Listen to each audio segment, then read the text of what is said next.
Target mission के YouTube channel पे आप सभी का स्वागत है। यदि आप क्लास 10th के विद्यार्थी हैं और 2026 में आपका बोर्ड एग्जाम होने वाला है और आपकी तैयारी अभी तक अधूरी है या फिर आपने तैयारी भी नहीं शुरू की अच्छे तरीके से, तो हम आप सभी बच्चों के लिए लेकर आ रहे हैं एक नया यूट्यूब चैनल। और इस चैनल पे हम और हमारे सारे शिक्षक मिलकर क्लास 10th के बच्चों की संपूर्ण तैयारी करवाएंगे। हमने इस बैच का नाम दिया है योद्धा बैच। जी हाँ प्यारे बच्चों, इसमें मेरी भूमिका क्या होगी मैं आपको बताता चलूं। मैं आप सभी बच्चों को आर्ट्स पढ़ाऊंगा, ठीक है। और आर्ट्स हम लोग किस तरीके से पढ़ेंगे, कैसे कैसे चीज़ें घटित होगी, सारे चीज़ों पे आज हम बात करेंगे। आज हम लोगों का एक इंट्रोडक्शन वीडियो कह सकते हैं होने वाला है। उसमें मैं आप सभी बच्चों को बताऊंगा कि आर्ट्स में कौन कौन से पेपर पढ़ने हैं। तो चलिए शुरू करते हैं। तो आर्ट्स जो है ना बेटा, वो आर्ट्स में हम लोगों का पेपर होता है, वो कौन कौन सा होता है। सबसे पहले होता है हिस्ट्री, जिसे हम लोग इतिहास कहते हैं।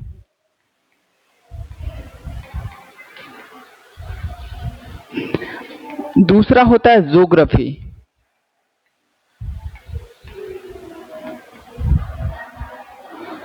जिसे हम लोग भूगोल कहते हैं। तीसरा होता है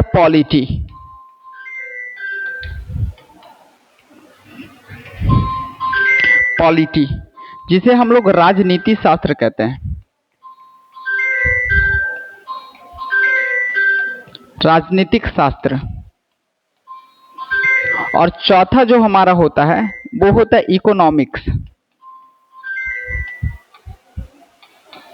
इकोनॉमिक्स। जिसे हम लोग अर्थशास्त्र भी कहते हैं बेटा, अर्थशास्त्र। इसके साथ हम लोग क्या पढ़ेंगे, ये तो हमारा हो गया 4 पेपर, ठीक है। ये 4 पेपर हो गया। इसके साथ हम लोग लैंग्वेज पढ़ेंगे। क्या पढ़ेंगे बच्चों? लैंग्वेज।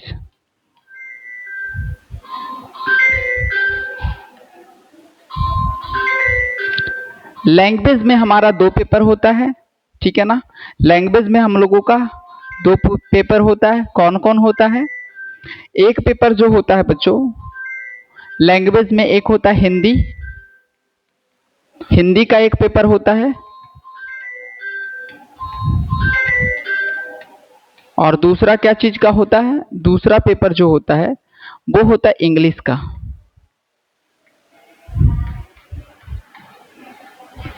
जिसे हम लोग कहते हैं अंग्रेजी, ठीक है। लैंग्वेज हम लोगों का 2 पेपर का लैंग्वेज रहेगा, हिंदी का और दूसरा इंग्लिश, जिसको हम लोग अंग्रेजी कहते हैं, ठीक है। हिंदी में हम लोग क्या पढ़ेंगे? हिंदी लिटरेचर, जिसे हम लोग हिंदी साहित्य भी कहते हैं। और दूसरा क्या पढ़ेंगे? हिंदी व्याकरण। हिंदी लिटरेचर और हिंदी व्याकरण दोनों चीजों को पढ़ेंगे, ठीक है। और इंग्लिश में भी क्या पढ़ेंगे? इंग्लिश में हम लोग कुछ इस प्रकार से पढ़ेंगे। इंग्लिश में हम लोग बुक पढ़ेंगे, यानी कि लिटरेचर। याद रखिएगा, साहित्य कहने का मतलब आप ये समझ लीजिएगा, लिटरेचर या बुक कह सकते हैं, ठीक है। जिन बच्चों को साहित्य समझ में नहीं आता है, लिटरेचर समझ में नहीं आता, वो सिंपल जान लीजिए हम लोग हिंदी का किताब पढ़ेंगे। और हिंदी में 2 किताब चलते हैं। एक जो है गोधुली हो गया बेटा, एक क्या हो गया? गोधुली, ठीक है ना। और दूसरा जो बुक है वो कौन सा है? दूसरा जो बुक है वर्णिका। एक बुक का नाम है गोधुली, दूसरा बुक का नाम है वर्णिका। 2 बुक पढ़ेंगे, साथ ही साथ व्याकरण पढ़ेंगे बेटा, ठीक है। और अंग्रेजी में हम लोग क्या क्या पढ़ेंगे? अंग्रेजी में हम लोग बुक पढ़ेंगे, यानी कि किताब पढ़ेंगे। इसके साथ क्या पढ़ेंगे? ग्रामर पढ़ेंगे। ग्रामर मतलब व्याकरण। इसके साथ ही क्या पढ़ेंगे बेटा? इसके साथ हम लोग पढ़ेंगे ट्रांसलेशन।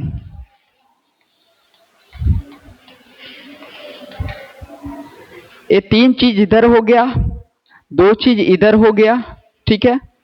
और हिस्ट्री जब हम पढ़ेंगे, जैसे कि हिस्ट्री का मान लिया जाए हमने कोई चैप्टर स्टार्ट किया, सपोज कीजिए हिस्ट्री का हमने कोई चैप्टर स्टार्ट किया, या ज्योग्राफी का हमने कोई चैप्टर स्टार्ट किया, या पॉलिटी का हमने कोई चैप्टर स्टार्ट किया, या इकोनॉमिक्स का हमने कोई चैप्टर स्टार्ट किया, तो हम लोग पढ़ेंगे कैसे, स्ट्रैटेजी हमारी क्या होगी।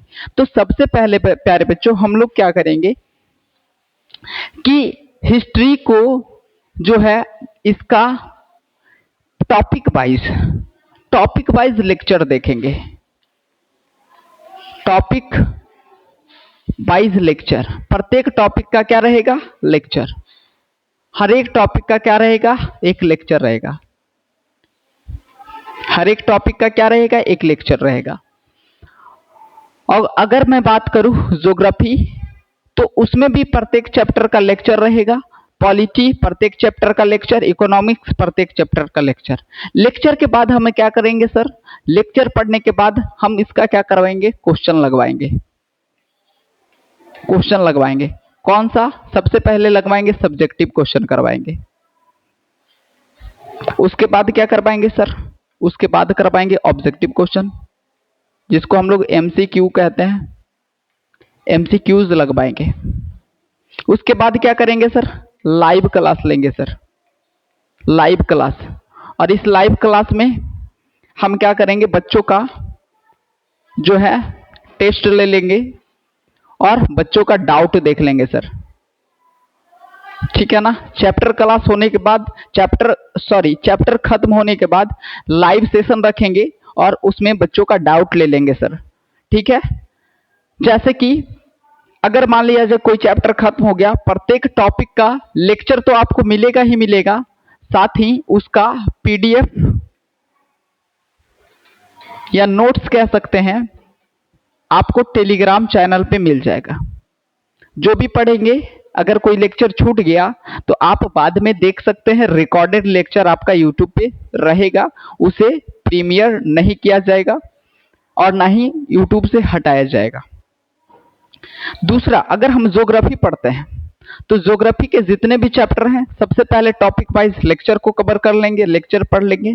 मान लिया जाए हिस्ट्री का हमने फर्स्ट चैप्टर स्टार्ट किया, यूरोप में राष्ट्रवाद, तो हम जानेंगे कि यूरोप में राष्ट्रवाद की उत्पत्ति कैसे हुई, राष्ट्रवाद होता क्या है, राष्ट्रवाद किन किन देशों को प्रभावित किया, नेपोलियन का क्या योगदान था, Mazzini, count Cavour, Garibaldi, Victor Emmanuel, सारे लोगों के बारे में स्पेसिफिक टॉपिक वाइज टॉपिक क्या करेंगे, अलग अलग तरीके से पढ़ते चलेंगे, साथ ही साथ उस टॉपिक के क्वेश्चन लगवाते चलेंगे। ठीक है, क्लियर है। चलिए, तो आज हम लोग स्टार्ट कर देते हैं कोई चैप्टर। चलिए आज एक चैप्टर स्टार्ट ही कर देते हैं। डेमो क्लास आप लोगों को अगर पसंद आए तो हमारे यूट्यूब चैनल से जुड़िएगा, सब्सक्राइब कीजिएगा, क्योंकि बेटा जीवन में मेरे शिक्षक कहा करते थे, बेटा तुम जीवन में अपनी पत्नी यानी कि जो आपका जीवन साथी होती है या जीवन साथी होता है, उसे और अपने जीवन के शिक्षक को ध्यान से चुनिएगा, क्योंकि वो आपके चिता तक आपका साथ देगी या चिता तक आपका साथ देगा। दोनों चीजें, आपका विद्या आपके चिता तक जाएगा, आपकी जीवन संगनी आपके चिता के साथ, चिता के पास तक आपके साथ निभाएंगे। तो प्यारे बच्चों, चलिए इसी के साथ आज हम लोग अपना कारवाक की शुरुआत करते हैं, आज की टॉपिक की शुरुआत करते हैं और फर्स्ट लेक्चर देते हैं। आज समझ लीजिए आप लोगों का डेमो क्लास है, ठीक है ना। प्यारे बच्चों, आज हम लोग पढ़ेंगे हिस्ट्री को। किस चीज को, हिस्ट्री को। हिस्ट्री जिसे हम लोग हिंदी में कहते हैं इतिहास। क्या कहते हैं बेटा, इतिहास कहते हैं। हिस्ट्री जिसे हम लोग हिंदी में कहते हैं इतिहास।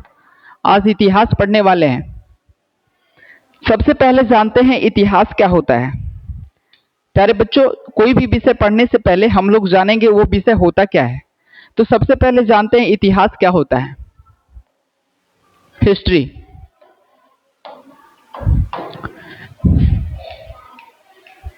किसी भी किसी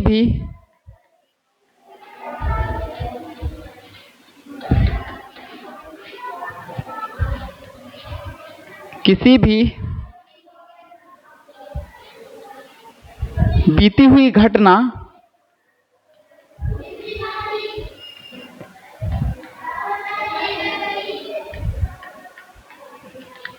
के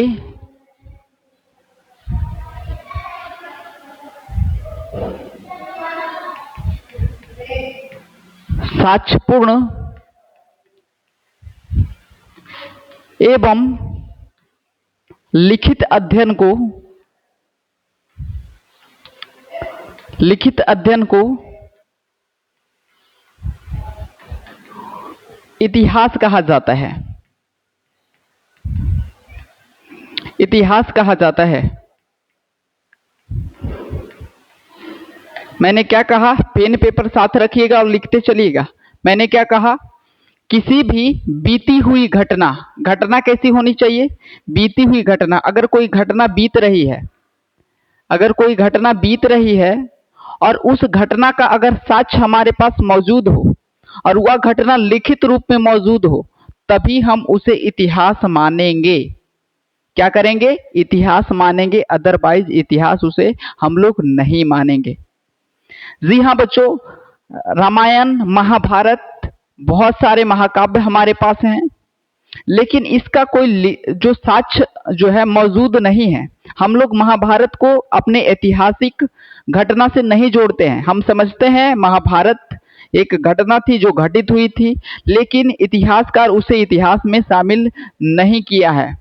इतिहासकारों ने उस चीज को इतिहास में नहीं शामिल किया है, याद रखिएगा।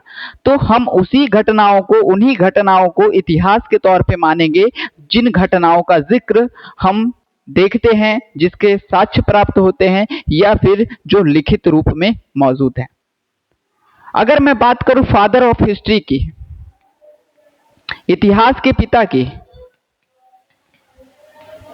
इतिहास के पिता,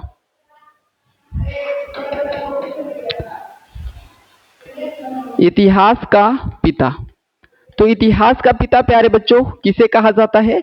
इतिहास का पिता हेरोडोटस को कहा जाता है। किसे कहा जाता है बच्चों?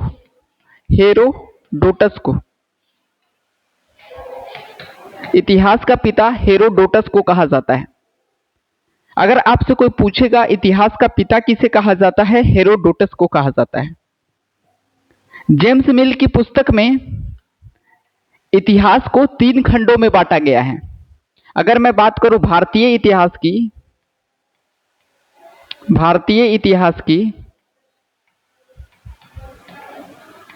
तो भारतीय इतिहास को 3 खंडों में बांटा गया है बेटा। पहला को कहा गया है प्राचीन इतिहास। क्या कहा गया है? प्राचीन इतिहास।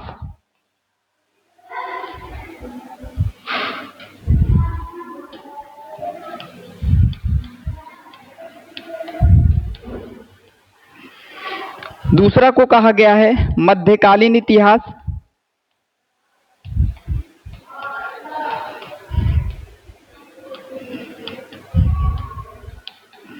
और तीसरा को कहा गया है बेटा आधुनिक इतिहास।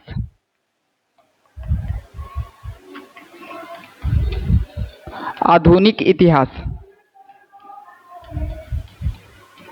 प्राचीन इतिहास, मध्यकालीन इतिहास और आधुनिक इतिहास। यानी कि जेम्स मिल ने अपने पुस्तक में इतिहास को 3 खंडों में बांटा था: प्राचीन इतिहास, मध्यकालीन इतिहास और आधुनिक इतिहास। बेटा इसने बताया था, जेम्स मिल ने बताया था कि जो प्राचीन इतिहास है उसमें राजाओं का शासन का जिक्र मिलता है। भारत में राजाओं का शासन का जिक्र मिलता है बेटा। यदि मैं बात करूं मध्यकालीन इतिहास की, तो मध्यकालीन इतिहास में मुसलमानों का शासन मिलता है बेटा।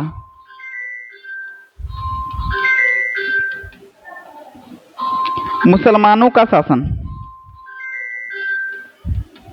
अगर आपसे कोई पूछेगा मध्यकाल में लोग आए थे भारत में, मुसलमान लोग आए थे। और यदि मैं बात करूं बेटा आधुनिक काल की, तो आधुनिक काल जो है वो अंग्रेजों का शासन से संबंधित है। अंग्रेजों का शासन, अंग्रेजों का शासन, अंग्रेजों का शासन से संबंधित है। ठीक है। प्राचीन इतिहास राजाओं का शासन, मध्यकालीन इतिहास मुसलमानों का शासन और आधुनिक इतिहास यानी कि अंग्रेजों का शासन। इतिहास को जेम्स मिल ने 3 खंडों में बांटा था। बीती हुई घटनाओं को लिखित रूप में तथा साक्ष्यपूर्ण अध्ययन को इतिहास कहा जाता है। हेरोडोटस को इतिहास का पिता कहा जाता है। और जेम्स मिल की पुस्तक में इतिहास को, भारतीय इतिहास को 3 खंडों में बांटा गया था। प्राचीन इतिहास, मध्यकालीन इतिहास और आधुनिक इतिहास। प्राचीन इतिहास काल में यदि मैं बात करूं प्राचीन इतिहास की, तो राजाओं महाराजाओं का शासन, जैसे चंद्रगुप्त मौर्य, द अशोका ग्रेट, अशोक महान, समुद्रगुप्त, बिंदुसार जैसे शासकों के बारे में जिक्र मिलता है। मध्यकाल में मुसलमानों का शासन, बाबर, अकबर, औरंगजेब जैसे शासकों का शासन का जिक्र मिलता है। यदि मैं बात करूं आधुनिक इतिहास की, तो आधुनिक इतिहास में अंग्रेजों का शासन का जिक्र किया गया है। प्यारे बच्चों, क्या हम इन्हीं 3 खंडों को पढ़ेंगे? नहीं बेटा, आप याद रखिएगा, जब आप 6-7 में है ना, तो 6-7 में आपको देखिए क्लास 6 में, जब आप क्लास 6 में होंगे ना, तो आप प्राचीन इतिहास का जिक्र करेंगे, प्राचीन इतिहास पढ़ लिए होंगे। अगर आपने नहीं पढ़ा प्राचीन इतिहास, तो क्लास 6 का बुक उठाइए और प्राचीन इतिहास पढ़ सकते हैं उसमें। जब आप क्लास 8 में जाएंगे, 7-8 में जाएंगे, तो आपको मिल जाएगा 7th और 8 में आपको मध्यकालीन इतिहास मिलेगा। और जब आप क्लास 8 के ही कुछ चैप्टर ऐसा है जिसमें आधुनिक इतिहास का भी जिक्र किया गया है, 8 क्लास में आधुनिक इतिहास को भी पढ़ना है। ठीक है ना। आधुनिक इतिहास यानी कि मुसलमानों का शासन खत्म होगा और आधुनिक इतिहास शुरू होगा। ठीक है ना। तो सर अब हम क्या पढ़ने वाले हैं? बेटा देखिए, क्लास 10th में हम लोग जो पढ़ेंगे वो क्या है समझिए।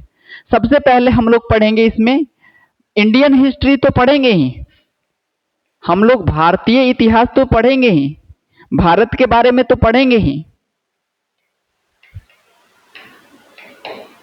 क्लास 10th में हम लोगों को पढ़ना है भारतीय इतिहास के साथ साथ विदेशी इतिहास को भी। विदेशी इतिहास, जिसको हम लोग वर्ल्ड हिस्ट्री कह सकते हैं। इंडियन हिस्ट्री तो पढ़ेंगे ही पढ़ेंगे, इंडियन हिस्ट्री पढ़ेंगे, साथ ही साथ क्या पढ़ेंगे बच्चों? साथ ही साथ हम लोग वर्ल्ड हिस्ट्री भी पढ़ेंगे।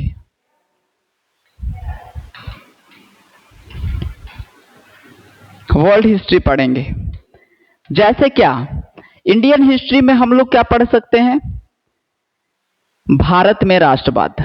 जब हम चैप्टर स्टार्ट करेंगे भारत में राष्ट्रवाद, तो भारत का ही जिक्र उसमें आएगा कि भारत 1600 ईस्वी में भारत में ईस्ट इंडिया कंपनी आई। 1857 में जब कंपनी का शासन खत्म हुआ, क्राउन रूल शुरू हुआ। साथ ही साथ भारतीय राष्ट्रीय कांग्रेस ने किस प्रकार से मोर्चा संभाला तथा गांधी जी का क्या योगदान था, भगत सिंह का क्या योगदान था, प्रथम गोलमेज सम्मेलन क्या था, द्वितीय गोलमेज सम्मेलन क्या था, दांडी मार्च क्या था, असहयोग आंदोलन क्या था, चंपारण सत्याग्रह क्या था, सारी चीजों को हम लोग बहुत अच्छे तरीके से पढ़ेंगे। वो हो गया इंडियन हिस्ट्री। सर और क्या पढ़ेंगे? सर जी देखिए, इसमें हम लोग पढ़ेंगे औद्योगिक क्रांति के बारे में। तो आप बोलिए सर औद्योगिक क्रांति तो इंग्लैंड से शुरू हुआ था। हाँ बेटा जी, इंग्लैंड से शुरू हुआ था। तो सर आप इसका जिक्र इसमें क्यों कर रहे हैं? तो बेटा मैं इसलिए मैं कह रहा हूं औद्योगिक क्रांति मैं इसमें पढ़ूंगा क्योंकि औद्योगिक क्रांति भारत में कब आई, कैसे आई, इस चीज का जिक्र दिया है। सर विदेशी इतिहास में क्या पढ़ेंगे सर आप? तो विदेशी इतिहास में हम लोग पढ़ेंगे यूरोप में राष्ट्रवाद। फर्स्ट ही चैप्टर हमारा आ जाएगा यूरोप में राष्ट्रवाद। यूरोप में राष्ट्रवाद यानी कि यूरोप एक कॉन्टिनेंट है, यूरोप एक महादेश है। तो यूरोप के जितने भी देश हैं, यूरोप के जितने भी देश हैं, चाहे वो इटली हो, कि इटली में राष्ट्रवाद कैसे आया, चाहे वो जर्मनी हो, जर्मनी में राष्ट्रवाद कैसे आया, चाहे वो फ्रांस हो, फ्रांस में राष्ट्रवाद कैसे आया, चाहे वो यूनान हो और यूनान में राष्ट्रवाद कैसे आया, चाहे वो हिंद चीन हो। ठीक है। इसके साथ ही हम लोग पढ़ेंगे एक अलग चैप्टर जिसको कहा जाता है हिंद चीन में राष्ट्रवाद। हिंद चीन में राष्ट्रवाद, यह हम लोगों का हिस्ट्री का तीसरा चैप्टर है। फिर उसके बाद हम लोग क्या पढ़ेंगे, समाजवाद एवं साम्यवाद। समाजवाद एवं साम्यवाद। इस प्रकार से हम लोग चीजों को इस तरीके से समझ लेंगे, आपका जो प्रोस्पेक्टस है, किसी चीज को समझने का नजरिया जो है, हिस्ट्री कैसे होती है, क्या होती है, आप जब मुझसे हिस्ट्री पढ़ेंगे ना तो आपको कहीं पर रटना नहीं पड़ेगा। आप इतिहास को इस तरीके से, मैं कहानियों के माध्यम से आपको इतिहास इस प्रकार से समझा दूंगा ना कि आपको इतिहास से प्रेम हो जाएगा, प्यार हो जाएगा। आप अपनी मासूका का नंबर फोन से डिलीट करके मेरा नंबर सेव कर लीजिएगा कि सर का वीडियो का लिंक आएगा तो हम क्या करेंगे, इतिहास पढ़ेंगे। बहुत प्यारा सा सब्जेक्ट है सर, हिस्ट्री जो है बहुत प्यारा सा सब्जेक्ट है। जब इससे पढ़ेंगे और खास तौर पे मुझसे पढ़ेंगे तो आपको आर्ट्स के कोई भी पेपर से प्यार हो जाएगा। जब हम पॉलिटी पढ़ेंगे और पॉलिटी में डिस्कस करेंगे कि पार्लियामेंट क्या होता है, राष्ट्रपति शासन क्या होता है, संघीय कार्यपालिका का प्रधान के बारे में जब जिक्र करेंगे, प्रधानमंत्री को पढ़ेंगे, विधायकों को पढ़ेंगे, सांसदों को पढ़ेंगे तो आपको इससे प्यार हो जाएगा। बेटा आपका राजनीति में इंटरेस्ट जगना शुरू हो जाएगा। जब हम ज्योग्राफी में जाएंगे, इंडिया को समझेंगे, सब कॉन्टिनेंट को समझेंगे तो आपको ज्योग्राफी से प्यार हो जाएगा। भारत का नक्शा आपके दिमाग में नहीं, आपके उंगलियों पे नाचेगी। तो चलिए हम लोग क्या करेंगे, कल क्लास को शुरू करेंगे। बहुत ही अच्छे तरीके से तैयार होकर आइएगा। कल हम लोगों का चैप्टर शुरू होने वाला है यूरोप में राष्ट्रवाद। प्यारे बच्चों याद रखिएगा, हमारा कल का चैप्टर शुरू होने वाला है यूरोप में राष्ट्रवाद। उसी चैप्टर को वहीं से हम लोग अपनी कारवा को शुरू करेंगे। फिर मिलते हैं अगले वीडियो में। जय हिंद, जय भारत।